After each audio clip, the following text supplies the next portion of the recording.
तो आज की वीडियो में हम बात करेंगे स्कैम के बारे में कि आपके बच्चे या कोई भी आपका जो साथी है, आपके दोस्त है जो भी अब कनाडा आता है और जो नया आने की सोच रहा है, तो मैं आपको बता दूं कि क्या क्या स्कैम है जो कनाडा के अंदर इस टाइम चल रहे हैं और आपको किन किन चीज़ों से बचना है यहाँ पे। जब आप पहली बार आएंगे यहाँ पे और आके नया सिम लेंगे, तो सिम लेते ही आपके पास कुछ आने वाले 2 से 4 महीने आपके पास लगातार एक कॉल आएगी जिसके अंदर वो आपको कहेंगे कि आपका जो सिम नंबर है वो लीक हो चुका है या आपने कोई उसके ऊपर सस्पिशियस एक्टिविटी कर दी है जिससे आपका सिम नंबर सस्पेंड हो रहा है और आपको वापसी जाना पड़ सकता है ऐसा करने के।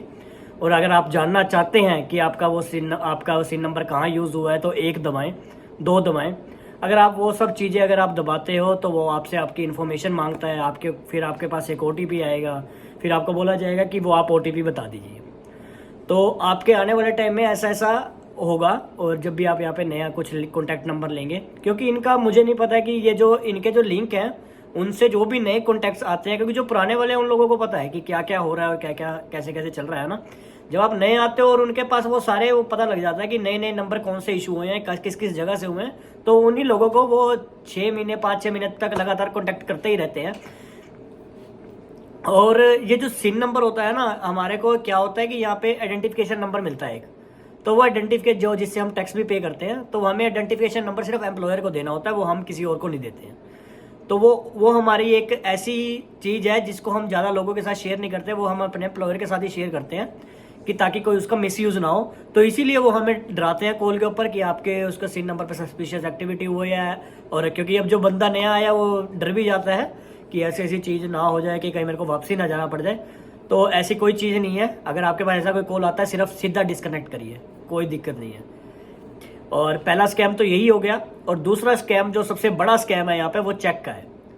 आपके जैसे आपको इंडीड वगैरह पे या किजीजी वगैरह पे बहुत जगहों पे आप जब आते हैं नए, तो हम अप्लाई करते हैं जॉब के लिए, तो हमारे को पहले एक सीधा सा ना जॉब अप्लाई करते हैं और हमारे पास एक मेल आ जाती है कि यस यू आर हायर्ड। और फिर आपसे एक दिखाने के लिए प्रोफेशनलिज्म कि हाँ ये प्रोफेशनल है, आपसे एक इंटरव्यू कंडक्ट किया जाएगा। तो जब इंटरव्यू आपसे लिया जाएगा तो इंटरव्यू में से आपके कोई फेस वूस नहीं दिखाया जाएगा, आपको कहेगा ये सिंपल सी क्वेरी है, आप इसको भर दो। और फिर कहेगा या यू आर सिलेक्टेड, आपका रिज्यूम सिलेक्ट हो गया है। और अब हम क्या करेंगे, अब आपको बताएंगे कि हमें क्या क्या काम करना है, इसलिए हम आपको ना एडवांस कुछ पेमेंट भेज रहे हैं।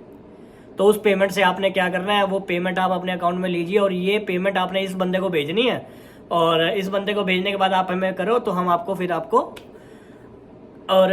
आपको पेमेंट पहले ही आ जाएगी, है ना। तो आप सोचोगे यार पेमेंट तो पहले ही आ गई, और वो उस पेमेंट को आने के लिए ना वो आपको चेक इशू कर देंगे उस अमाउंट का। तो आप सोचोगे यार अपने पास पेमेंट तो पहले। और यहाँ पे चेक का क्या सीन है कि जब हम बैंक की ऐप के अंदर वो चेक लगाते हैं तो हमें डायरेक्टली वो ऑन द स्पॉट ही वो पैसे हमारे अकाउंट के अंदर आ जाते हैं। और बैंक आने वाले 1 से 2 दिन वो लेता है वो उस चेक को चेक करने के लिए कि वो चेक सही भी है या नहीं। बट आपके पास पहले पैसे एडवांस में आ जाते हैं। तो इसका बेनिफिट स्कैमर्स कैसे लेते हैं कि वो चेक देगा इलीगल, आपके अकाउंट में पैसे आ गए, लेकिन जब बैंक उसको चेक करेगा तो वो उसको पाएगा फ्रॉड है वो। तो वो जो आपने पैसे पेमेंट कर दिया, जिसकी आपके पास चेक का जो अमाउंट आया था, जैसे 2000 आपके पास चेक आया, आपने 2000 अपने अकाउंट में डाले, आपके अकाउंट में 2000 आ गए और अब आपने वो 2000 आगे ट्रांसफर भी कर दिए। अब क्या करेगा बैंक को पता चला कि बैंक ये ट्रांजेक्शन है फ्रॉड, तो बैंक ने आपके अकाउंट से वो 2000 निकाल लिए। अब इनडायरेक्टली आपका 2000 का नुकसान हो गया, क्योंकि आप 2000 उसको पे कर चुके हो। और आपने जो सोचा था कि 2000 आप उससे कमाओगे, वो कमाना तो छोड़ो, वो आपके 2000 भी निकल गए। तो ये एक बहुत बड़ा स्कैम है इसके अंदर। तो इसकी अलग अलग तरीके से भी हो सकता है। कोई जॉब का तरीका लगा लो, कोई आपको कहेगा कि ये मैं आपको अपना असिस्टेंट रख रहा हूँ, तो मैं बहुत बिजी रहता हूँ, मैं काम नहीं कर सकता, तो ऐसा स्कैम चल रहा है।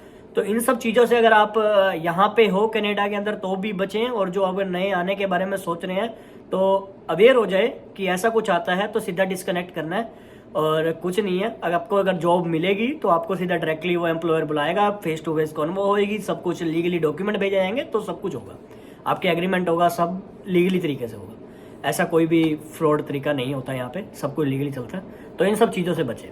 Thank you so much.